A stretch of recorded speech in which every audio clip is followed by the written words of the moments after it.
જય ગુરુદેવ. સરસ બેસી જઈશું થોડીક વાર માટે સત્સંગમાં મન, હૃદય, અંતઃકરણને એક કરી પરમ કૃપાળુ પરમાત્માની સાથે, એ પરબ્રહ્મની પરમ ચેતનાની સાથે આપણી ચેતના એકાકાર બને. હૃદયથી, ભાવથી, અંતઃકરણથી એ વિરાટ બ્રહ્મ ચૈતન્ય મહાશક્તિનો દિવ્ય પ્રવાહ આપણા શરીર, મન, હૃદય, અંતઃકરણને સ્પર્શ કરે. અંતઃકરણની ઉર્જા, સકારાત્મક ઉર્જા વિધેયાત્મક કર્મ તરફ નિરંતર આપણને ગતિશીલ બનાવે. એક નવો ફોર્સ આપણને અંદરથી એવો મળે કે જે આપણને એક વિશેષ સત્કર્મ કરવાની પ્રેરણા અને શક્તિ, ગતિશીલતા પ્રદાન કરે. પરમ પૂજ્ય ગુરુદેવ કહેતા કે બેટા, આ દિવ્ય ઉર્જાને ધારણ કર્યા પછી એ દિવ્ય ઉર્જાને તમે સત્કર્મમાં જોડી દો ને, તો અવશ્ય એ સત્કર્મ તમારા ધીરે ધીરે ધીરે ધીરે ફૂલે અને ફાલે.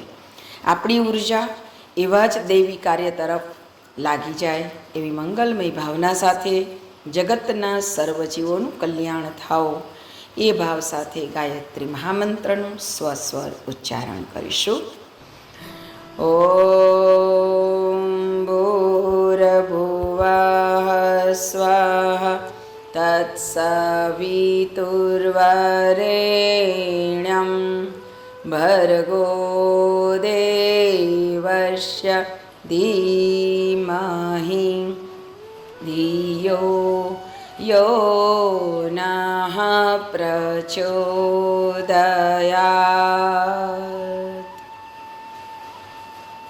અજ્ઞાનમૂલહરણં જન્મકર્મ નિવારણં ભુક્તિમુક્તિપ્રદાતાય તસ્મૈ શ્રી ગુરવે નમઃ. માતરં ભગવતી દેવી શ્રીરામશ્ચ જગદ્ગુરુ ચરણારવિંદે વંદે શ્રદ્ધા પ્રજ્ઞા સ્વરૂપયો. યા દેવી સર્વભૂતેષુ માતૃરૂપેણ સંસ્થિતા. નમસ્તસ્યૈ નમસ્તસ્યૈ નમસ્તસ્યૈ નમો નમઃ. પરમ પૂજ્ય ગુરુદેવ પરમનીય માતાજી, આદ્યશક્તિ વેદ માતા, દેવ માતા, વિશ્વ માતા, મા ગાયત્રીના પાવન સાનિધ્યમાં, સંરક્ષણમાં ઉપસ્થિત તમામ શ્રદ્ધાળુ વાલા પરિજન ભાઈ બહેનો, આપ સૌના અંતઃકરણમાં વિરાજમાન પરમ ચૈતન્ય સ્વરૂપ પરમાત્માને મારા કોટી કોટી પ્રણામ. ગુરુ સત્તા, માતૃસત્તા મા ગાયત્રીના શ્રી ચરણારવિંદમાં અનંત કોટી દંડવત પ્રણામ સાથે આપ સૌને જય ગુરુદેવ. ગુરુ પૂર્ણિમાનો પાવન અવસર આપણી સામે આવી રહ્યો છે અને એ પાવન અવસર માટે આપણે શું પ્રાર્થના કરીએ એની વાત આજે અર્ચનાબેને પ્રજ્ઞા ગીતની અંદર બતાવી. ધોબિયા મેલ છોડા દેના, હે ને? કોણ છે ધોબી? સ્મરણ કરવું એ એનો ઘાટ. સ્મરણ કરતાં કરતાં એ ઘાટ ઉપર જઈને ધોબી જેમ પોતાના કપડાને બરાબર હાથમાં લઈ લઈને પછાડીને ધોવે, એમ આજે ગુરુ પૂર્ણિમાના પાવન અવસરની સામીપ્ય તરફ આપણે જઈ રહ્યા છીએ. ત્યારે પરમ સત્તા ગુરુ સત્તાને કહીએ, તું ધોબી બન. હે, સાબુ સર્જનહાર, સર્જનહાર સાબુ છે, ધોબી સદગુરુ છે. હે ગુરુદેવ, અમે પણ અનંત જન્મોના, જન્મ જન્મના કર્મ લઈને આવેલા છે, જન્મ જન્મના પોટલા બાંધીને આવેલા છે, જન્મ જન્મની કસાઈ કલમસો ભરીને આવેલા છે. અને એટલે જ આપણે જ્યારે ગાયત્રી મંત્ર કરીએ ત્યારે આપણે એ જ પ્રાર્થના કરીએ છીએ કે તમારું વર્ગ તેજ અમે ધારણ કરીએ, જેથી કરીને આ આત્માની ઉપર જે પડ જામેલા છે અનંત જન્મોના કર્મોના, બંધનોના, કસાઈ કલમસોના, એ બધાને તમે ધોઈ નાખજો. અજ્ઞાનતા, મોટામાં મોટું આપણે જે કર્મમાં બંધાઈએ છીએ એનું કારણ છે અજ્ઞાનતા. તો આ અજ્ઞાનતામાંથી આપણને મુક્ત કરવા માટે જ્ઞાનના પવિત્ર ચૈતન્ય ધારાની અંદર સ્નાન કરવા માટે જ સત્સંગ છે. અને એ જ સર્જનહાર સાબુ બને, એટલે કે એનું સ્મરણ એનું સાબુ કહેવાય. અને સદગુરુ એ આપણને ધોવે, ધોબી બનીને આપણને ઉજળા કરે. તો આ સંસારમાં આપણને ઉજળું કરનાર કોણ? સદગુરુ. એટલે સદગુરુને ધોબી પણ કીધો, સદગુરુને કુંભાર પણ કીધો. કે તમારા સિવાય અમારી અંદર કોઈ ઘાટ ઘડે નહીં. ઘાટ એટલે ઘડતર. ઘડતર અમારું કોણ કરી શકે? તો કે સદગુરુ કરી શકે. પણ સદગુરુ તો આપણી પાસે હોય ને 24 કલાક. એટલે એ જે શબ્દ કહે, એ જે પણ બોલે, એમને જે પણ વાણી આપણને આપી છે, એમને જે પણ વિચાર આપણને આપ્યા છે, એ વિચારોને આપણે આપણા જીવનમાં જીવવાના છે, ખાલી સાંભળવાના નથી. પણ કેમ કીધું? પહેલી ભક્તિ શ્રવણ ભક્તિ, કે પહેલું સાંભળવું પડે, સાંભળ્યા પછી આવે અંદર, એમને એમ આવતું નથી. એટલે સત્સંગમાં બેસીએ, સાંભળીએ, શ્રવણ કર્યા પછી શ્રવણમ કીર્તનમ વિષ્ણુ સ્મરણમ પાદ સેવના અર્ચનમ વંદનમ દાસ્ય શક્ય આત્મનિવેદનમ. આ બે છેલ્લી જે ભક્તિ છે, એ તો આટલું બધું આગળનું પસાર કરો, 7 પગથિયા, ત્યારે આપણને મળે. પણ પહેલું સાંભળવું પડે. અને આજે સૌથી મોટી તકલીફ છે, દરેક ઘર પરિવારના મોટા વડીલો બધા જ એવું કે મારું કોઈ સાંભળતું જ નથી. કારણ કે આ શ્રવણ ભક્તિ ઓછી થઈ ગઈ છે યુવા પેઢીમાં ખાસ. એ બહુ ના સાંભળે આપણી વાતને. પણ જરૂરી નથી આપણે કીધા કરવાનું, આજે ને એને કાલે, જેમ આપણી ઉંમર થશે ને ત્યાર પાછળ તો સમજાશે ને. એટલે આપણે આપણી ફરજ બજાવ્યા કરવાની. આપણી ફરજ બજાવ્યા કરવાની. એ સમય આવશે ત્યારે એ એનું અંદર કામ કરશે. એટલે જ કહેવાયું છે કે નાના બાળકો હોય ને ત્યારથી જ એમાં આપ જ કરવાનું. અંદર સ્ટોરેજ તો થાય જ. અંદરનું સબકોન્શિયસ માઇન્ડ છે ને, એ સ્ટોર થાય. એટલે સ્ટોર થાય, સમય આવે બરાબર, બધો સમય પાકી જાય એટલે પછી એ નીકળે, એટલે એનું કામ કરશે. આપણે કેવળ મને જે કર્તવ્ય સોંપ્યું છે એ કરવાનું છે એવું માનીને જ કર્યા કરવાનું. પછી એની પાછળ કોઈ આશા રાખવાની નહીં કે આ તો આવું કંઈ સાંભળે ના કહે તો શું કરવાનું, એટલે કંઈ કહેવાનું નહીં. ના, આપણે એમ લાગ જોઈને કહેવાનું, પાછું તાલ જોઈને કહેવાનું. પછી મૂળ વગરના હોય ને કંઈક વધારે એમાં ફસાયેલા હોય ને પછી આપણે તે સમયે કહીએ તો એ વાતને કોઈ મહત્ત્વ રહે નહીં. કીધું છે ને કે સમયે જ એની અંદર મસાલા પણ અમુક સમયે જ ન ખાય. શાકભાજી બનાવો, ગમે તે કરો ત્યારે પછી આપણે એવું કહીએ કે કુકરમાં મૂકી દો ને બફાઈ જશે, પછી આમ જ મૂકી દઈએ તો એ બફાય નહીં પણ કુકર ફાટે. કે પાણી પછી મૂકીશ, એમાં શું વાંધો છે, તો ચાલશે જ ને? તો ચાલે ના ચાલે. પહેલું પાણી મૂકવું પડે, પછી જ બીજું કામ કરાય એની સાથે. એમ પછી તકલીફ થાય. એટલે કહેવાનો મતલબ કે શ્રવણ એ સાંભળીએ, ગુરુજીના અમૃત વચનોનું શ્રવણ કરીએ, તો શ્રવણ કર્યા પછી આપણા ભીતરની અંદર એક ક્રિયા થાય, એક અંદરથી એક વાતાવરણ નિર્માણ થાય. ને એ વાતાવરણ જે નિર્માણ થાય ને એમાંથી શ્રદ્ધાનો જન્મ થાય, શ્રદ્ધા પ્રગટે. અને શ્રદ્ધા પ્રગટ્યા પછી જે કામ થાય એ અદ્ભુત હોય. પછી ગમે તેવી પરિસ્થિતિ આવે તો બધાની સાથે લડી લઈને પણ આપણે કામ કરીએ. અમારા અર્ચનાબેન અત્યારે બાળ સંસ્કાર કેન્દ્ર, યુવતી કેન્દ્ર ચાલુ કર્યું. પરિસ્થિતિઓ એની સામે એવી નહોતી કે એ બધું યોગ્ય હોય, એ બધું એના માટે પરિસ્થિતિ બરાબર હોય ને કરી શકે. વિપરીત પરિસ્થિતિઓની સાથે પણ જજુમીને આ ઉર્જા, આ સ્ત્રોત, અંદરનો વહેતો સ્ત્રોત, શ્રદ્ધા જ્યારે પ્રગટ બને ને ત્યારે આવા ચમત્કારો સર્જાય કે આ તો શક્ય જ ના બને, કે થાય જ નહીં મારા ઘરમાં, પણ થઈ રહ્યું છે. કેમ? આવા અનેક ઉદાહરણો છે કે જે આપણે ના ઈચ્છી શકીએ, કે આપણે ના વિચારી શકીએ એવું કામ ગુરુદેવ આજે બધાની પાસે કરાવી રહ્યા છે. આ સમય એટલો બધો જબરજસ્ત છે, કારણ કે એ તો મહાકાલ, એને તો એમ કીધું હતું કે તમે નહીં કરો તો હું તો પૂતળા જોડે કામ કરાવી લઈશ.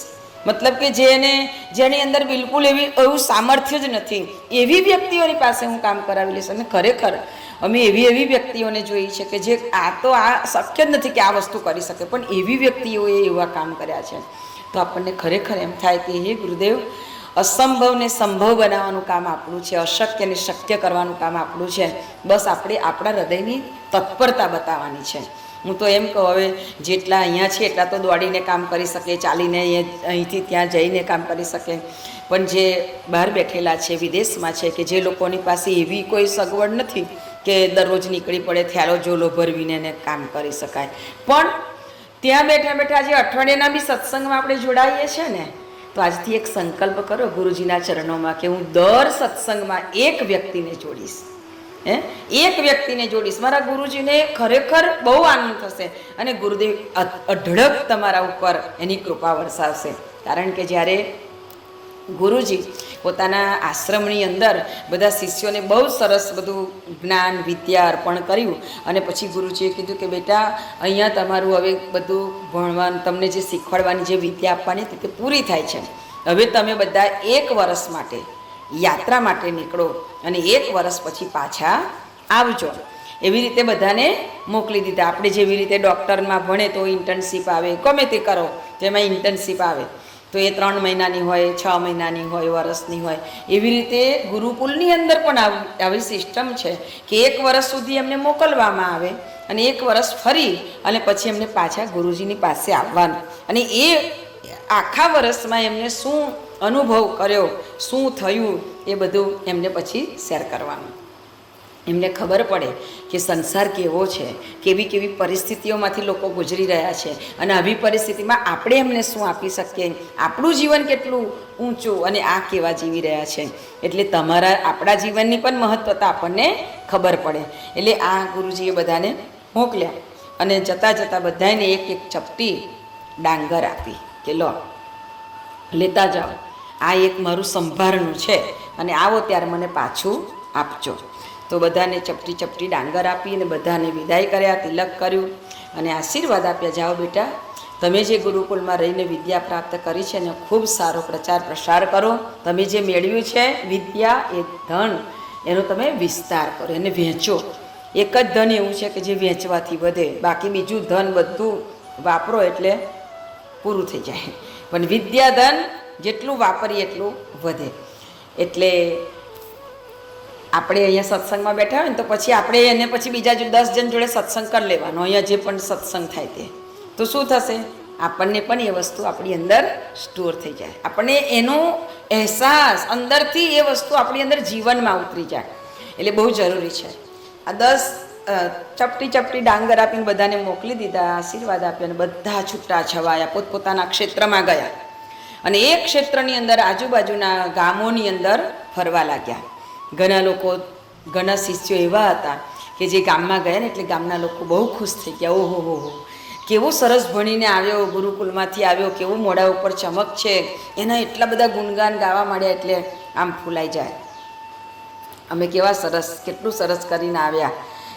અને પછી તો ગામના લોકો, ભાઈ તમે તો બહુ સરસ ભણીને આવ્યા, ગુરુજી પાસે રહીને આવ્યા, આજે મારે ઘેર પ્રસાદ લેવા આવજો અને મંત્રોચ્ચાર કરજો. એટલે શિષ્ય કે હા હા જરૂર. એટલે શિષ્ય તો ઘરે ઘરે જમણવારના પ્રોગ્રામ ચાલુ થઈ ગયા. ખાધું પીધું ને ઊંઘ આવવા માંડી. એટલે સારું સારું ખાય, ઊંઘ આવે એટલે થોડી વાર સત્સંગ કરે અને પછી આંખો ઘેરાવા માંડે. એટલે કે ચાલો હવે આપણે સિયાવર રામચંદ્ર ભગવાન કી જય કરી અને ઘરે જઈને જય ગોદડેશ્વર, પછી સૂઈ જવાનું. હવે 1 મહિનો તમે ખાલી આવી રીતે ફરીને ખાવ ને, અમે અમેરિકા આવીએ ને, ભલે અમે કામ કરતા હોય તો અમારું 2-3 કિલો વજન વધી જાય. કારણ કે કામ તો બીજું દોડી નહીં જે કરીએ એવું તો કરવાનું જ ના મળે. અને ખવડાવો તમે બધા સરસ બધું. એટલે પછી તો ભાઈનું તો વજન વધવા માંડ્યું ને કેટલાય શિષ્યો એવા એની અંદર પડી ગયા અને પછી પૂજાવા માંડ્યા અને તમારે મજા બધાને પડી ગઈ કે હા તો બહુ સારું કહેવાય, ગાદી તક્યા મળી જાય. અને એટલે બધાને આનંદ થાય. કેટલાક શિષ્યો એવા હતા કે જેઓ ફરતા ફરતા અનેક ક્ષેત્રમાં ગયા, ગુરુજીની વાતોને વિસ્તાર કર્યો, લોકોને કીધું કે તો આપણું જીવન જે છે, આપણું કર્તવ્ય જે છે, કર્તવ્ય કરતાં કરતાં તમે ભક્તિનો માર્ગ અપનાવો. ભક્તિ કરતાં કરતાં ભગવાનને હૃદયમાં રાખ્યા છે એવા ભાવથી કર્મ કરો એટલે આપણે કુકર્મથી બચી શકીએ. આવી બધી અનેક કર્મની ગતિની વાત, સત્સંગની વાતો, ભક્તિની વાતો, શ્રદ્ધા વધારવાની વાતો, આ બધી વાતો કરતા રહ્યા. અને ઘણા શિષ્યો એવા હતા કે જેમને કેટલાય બધા લોકોને જીવનની અંદર એક પરિવર્તન જોયું કે આપણે ખરેખર શું કરવું જોઈએ. એક શિષ્ય એવો હતો કે બધે ગામે ગામ જાય, ગુરુજીએ જે બતાવ્યું હતું એ પ્રમાણે અલ્પાહાર કરવાનો, એટલે કે ઓછું ભોજન લેવાનું, સમયસર પોતાનું જે કામ કરવાનું છે એ કરવાનું, લોકોની અંદર શ્રદ્ધા જાગે એ માટે કામ કરવાનું. એક 2-4 શિષ્યો એવા પણ નીકળ્યા કે જેમને પોતે ગાદીપતિ બનીને બેસી ગયા. એક શિષ્ય એવો હતો કે જેને પોતાના ગામની અંદર પોતાની પાસે જે જમીન હતી ને, વિચાર કર્યો કે મને ગુરુજીએ જે ડાંગર આપી છે ને એ ડાંગરને હું વાવું. એને ડાંગરને વાવી તો ખરી. 1 વર્ષમાં જે ડાંગર થઈ એ ડાંગરને ઢગલી કરી, જેટલી એને થઈ એટલી, અને એક ડબ્બામાં ભરી. 1 વર્ષની યાત્રા હતી એટલે વર્ષમાં 1 વખત નહીં, અને 2 વખત ડાંગરનો પાક લીધો. પણ એ પાકની સાથે સાથે જેટલા ક્ષેત્રમાં ફર્યો ને એટલા ક્ષેત્રની અંદરના તમામ બાળકોની અંદર, તમામ માણસોની અંદર એવી શ્રદ્ધાનું બીજારોપણ કર્યું કે સૌના હૃદયની અંદર એક એવો ભાવ પ્રગટ થયો કે ખરેખર જીવન માત્ર ને માત્ર ખાવા પીવા માટે નથી, મોજ શોખ માટે નથી. આ બધું તો આપણે જીવીએ છીએ એટલે આપણી સાથે અમુક સ્તર સુધી હોવું જોઈએ, પણ જીવન તો આપણને આપણા આત્મકલ્યાણ માટે મળેલું છે. એવી એમને સમજ પડી. ત્યારથી એ જરૂરી છે શરીરને, એટલું એ શરીર માટે જરૂરી છે એટલું લે, પરંતુ બીજો જે સમય બચે એ સમયમાં પોતાની એક સાધના, પોતાના થકી બીજાને કંઈક સારું આપી શકાય એવો એક પ્રયત્ન, પોતાની આવકમાંથી અમુક વસ્તુ બચાવવીને એનાથી સત્કર્મ કરવું, આવા અનેક કાર્યોની અંદર જોડાયા. અને બધાની અંદર એક એવું શ્રદ્ધાનું વાતાવરણ નિર્માણ થયું. અત્યારે એ શિષ્યએ બધાને એમ કહ્યું કે તમે જેમ જીવનને ઊંચું બનાવી રહ્યા છો ને, તમારા ઊંચા જીવનને જોઈને મારા ગુરુજી બહુ ખુશ થશે.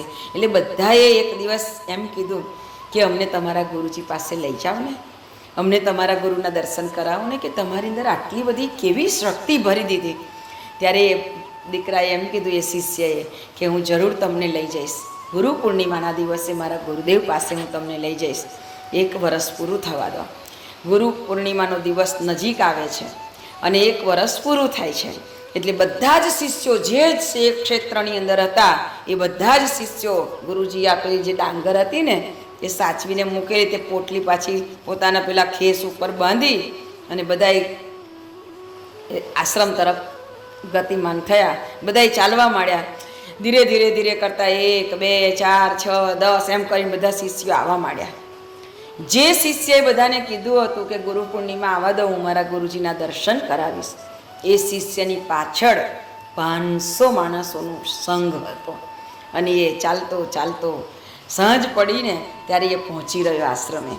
ગુરુજીને કહે છે કે ગુરુજી, આવતીકાલે ગુરુ પૂર્ણિમા છે ને, અને મારી સાથે તમે જે મને ડાંગર આપી હતી ને એ ડાંગરને તો મેં વાવી, એ તો મારી પાસે આ થેલીમાં છે જે થઈ તે, પણ સાચી ડાંગર તમે આ ડાંગર આપવાનો ઉદ્દેશ્ય જે અમારા ઉપર રાખ્યો હતો એ હું ખરેખર ફલીભૂત કરીને આવ્યો છું. આ જે ડાંગર વાવી એ તો આ એક થેલીમાં છે, એ તો થોડા દિવસ કદાચ ભાત રંધાશે ને થોડાક સમય માટે પેટમાં રહેશે, પણ તમે જે વિચારો રૂપી ડાંગર આપી હતી, ભક્તિ રૂપી ડાંગર આપી હતી, અમારી અંદર જીવનશૈલી રૂપી ડાંગર આપી હતી, કર્તવ્ય પરાયણતાની ડાંગર આપી હતી, શિષ્યતાની ડાંગર આપી હતી ને, એ ડાંગર મેં વાવી છે આપની કૃપાથી. તો એ બધી ડાંગર આ બધા જે છે ને દેખાય છે ને એ બધી તમારી નાખેલી ડાંગર છે. તો હે ગુરુદેવ, તમે આ બધાના ઉપર તમારી એક અમી દ્રષ્ટિ કરો, એક કૃપા દ્રષ્ટિ કરો કે એ બધાનું જીવન સફળ બને. અને ત્યારે ગુરુજીની આંખમાંથી દળ આંસુ પડ્યા. બેટા, સાચો મર્મ તો તું સમજ્યો, એમ કે મેં જે ડાંગર આપી હતી એનો સાચો મર્મ તો તું સમજ્યો, બાકી આ બધાય ડાંગર આવીને પહેલી મારા ચરણોમાં મૂકી દીધી કે લો ગુરુજી તમે આપેલી આ ડાંગર, લો ગુરુજી તમે આપેલી આ ડાંગર. આ બધાની ડાંગર અહીંયા પડી છે અને એકલા ભૂત જેવા ચાલ્યા આવ્યા છે. એમ કે મેં ડાંગર શું કામ આપી હતી? આ એક શિષ્ય એવો હતો કે જેને મારા અંદરની જે લગન હતી, અંદરની જે ટીસ હતી, અંદરની જે એક દર્દ હતું, એને આ એક શિષ્ય સમજી શક્યો.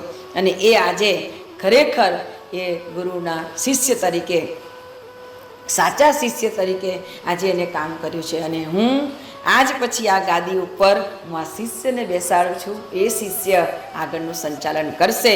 હવે હું આમાંથી નિવૃત્ત થઈ અને માત્ર ધ્યાન સાધનાની અંદર બેસીશ, ભગવાનનું સ્મરણ કરીશ અને એ સ્મરણ કરી અને મારા જીવનને હું હવે અંતિમ ગંતવ્ય તરફ હું લઈ જઈશ.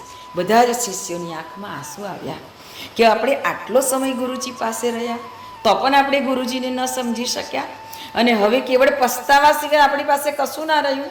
પણ બધા જ શિષ્યોએ ગુરુજીના ચરણોમાં દંડવત પ્રણામ કરીને કહ્યું કે હે ગુરુદેવ, અમે આપની વાતને સમજવામાં પાછળ પડ્યા અને એટલે અમે કાંઈ ન કરી શક્યા, પણ હજી અમારું જીવન ઘણું બાકી છે. જેવી રીતે આ એક શિષ્યએ તમારી વાતને સમજી અને તમારી પાસે આટલો બધો પાક લહેરાતો કરી દીધો ને, અમે પણ એવી જ રીતે દૂર દૂર નક્ષત્ર સુધી પહોંચીશું. અને હવે અમારી અંદર અમે જે તમે બતાવેલી જે ક્રિયાશૈલી હોય ને, જીવન દૈનિક ક્રમ, એમાં અમે આમ તેમ કરી દીધું, હવે અમે નહીં કરીએ અને અમે જરૂરથી તમે બતાવેલા રાહે ચાલીશું. અમારી અંદર એક સંયમ, આપણને ગુરુજીએ 3 બાબત બતાવી ને, ઉપાસના, સાધના અને આરાધના. ઉપાસના એટલે ગમે તે પરિસ્થિતિ આવે, આજે મારે સ્વાધ્યાયમાં બેસવાનું એટલે મારે 3:30 પોણા 4 ઉઠીને મારું બધું ક્રમ પતાવી દેવો પડે, મારે સ્વાધ્યાય કરવાનું, મારે મારા ગુરુજીની વાતો કરવાની.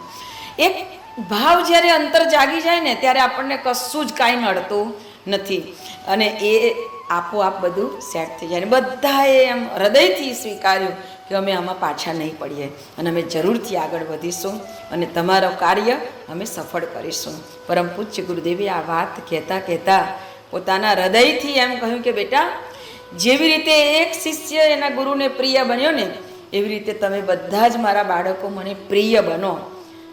પ્રિય છો જ, પણ પ્રિય બનો એવી હું તમારા સૌની પાસે આશા રાખું છું. આ ગુરુજીના હૃદયની વાત છે કે હું એવી તમારી પાસે આશા રાખું છું. એટલે તમે જરૂરથી જે ગુરુજીનું જ્ઞાનનો પ્રસાદ છે ને એને તમે વિસ્તાર કરો, એને તમે વહેંચો, વેચતા જાઓ, વેચતા જાઓ, વેચતા જાઓ. આપણને જે આજે મળ્યું, આજે મારે 10 જણ જોડે આ વાત કરવી જ છે, મારે 10 વ્યક્તિને આ વાત કહેવી, જેવી રીતે આવડે એવી રીતે, પણ 10 વ્યક્તિને ફોન કરીને વાત કરું. આમ તો આપણે ફોન કરીએ તો કેટલી જાતના આખા જગતની વાતો કરી નાખીને કલાક સુધી વાતો કરી, એના કરતાં ભગવાનની વાતો કરીને, એક સંતની વાતો કરીને, સત્યની જે મર્મ છે ભીતરમાં ઉતરી જાય.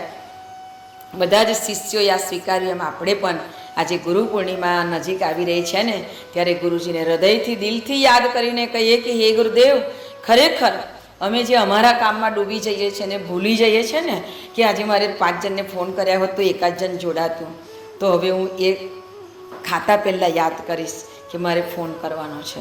અને આ અઠવાડિયા સુધી આપણે યાદ રાખવાનું, અઠવાડિયા સુધી આપણે 5 વ્યક્તિઓને દરરોજ જ ફોન કરવાના.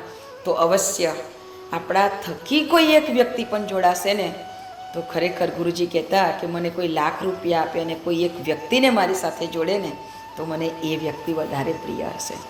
ધીરે ધીરે કરતાં કરતાં હૃદયમાં શ્રદ્ધાનું દિવ્ય વાતાવરણ નિર્માણ થાય અને ભગવદ્ ભક્તિ તરફ વળે કોઈ પણ જીવ, તો એ જીવ સત્કર્મ કરવા લાગશે અને સત્કર્મ કરશે ને ત્યારે એનું જે પણ પુણ્ય હશે એનું 10% પુણ્ય ગુરુજી આપણા ખાતામાં જમા કરશે.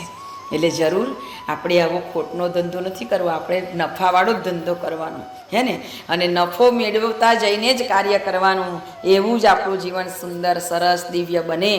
ગુરુજીની વાતો જે છે, ગુરુજીનો જે હૃદયનો ભાવ છે, એ ભાવ આપણા સુધી, અંતર સુધી પહોંચે અને આપણે એવા કાર્યને આગળ વધારતા રહીએ. પરિસ્થિતિઓ તો આપણી સામે આમ તેમ થવાની જ છે, ડામાડોળ સ્થિતિઓ આવવાની જ છે. તો એ સ્થિતિઓમાં પણ આપણે આ કર્તવ્યને ના ચૂકીએ, કારણ કે ગમે તેવી પરિસ્થિતિઓ આવે છે તો પણ આપણે આપણા જે કાર્ય છે એ આપણે નથી છોડી શકતા, તો પછી આ કામ કેવી રીતે છૂટી શકે? આ એવું છે કે આપણે એનાથી જે લગનથી કાર્ય કરીએ અને એ કાર્યની જે ફલશ્રુતિ છે ને એ અદ્ભુત હોય છે અને એનો જે આનંદ છે એ અદ્ભુત છે. તો એવો આનંદ આપણને બધાને મળે. આપણા સૌના જીવનમાં ગુરુદેવની પરમ કૃપા વરસતી રહે, ગુરુના દિવ્ય આશીર્વાદ આપણા ઉપર રહે. આ આખું અઠવાડિયું, હવે જે પણ દિવસ બાકી રહ્યા છે એ 4-5 દિવસ, 5 દિવસ, તો એ 5 દિવસમાં આપણા ઉપર આ ગુરુ કૃપા બની રહે એ માટેનું આપણો એક નિત્ય ક્રમ પણ બનાવીએ. નિયમિત 5 દિવસ ગુરુ ગીતા પારાયણનો પાઠ કરતા રહીએ અને એના જે શબ્દ છે એ શબ્દ ઉપર આપણું બરાબર ધ્યાન રહે અને આપણે એને ખૂબ સરસ મર્મને સમજી શકીએ. ગુરુદેવ આપણી જીવન નૌકાને કિનારા સુધી પહોંચાડે, એ જ હૃદયની મંગલ ભાવના કે હે ગુરુદેવ, એને કેને પ્રકારે કોઈ પણ ઘરની અંદર 2-5 છોકરા હોય તો બધા બાળકોની અંદર કંઈ સરખા ગુણ નથી હોતા. ગુરુદેવ, આ તમારો વિરાટ પરિવાર, કરોડોનો પરિવાર, આ કરોડોના પરિવારની અંદર અમે બધાય જેવા છીએ એવા છીએ, પણ મા બાપને તો બધા જ છોકરા વાલા હોય. થોડો ગાંડો હોય તે વાલો હોય અને થોડો ડાયો હોય તે વાલો હોય. એમ આપણે તો બધા ગુરુજીને વાલા છીએ, પણ હે ગુરુદેવ, અમે તમને હૃદયથી પ્રિય થઈ શકીએ ને એવા કર્મ અમારી પાસે કરાવજો અને એવા અમે બની શકીએ એવી અમારા પર કૃપા કરજો.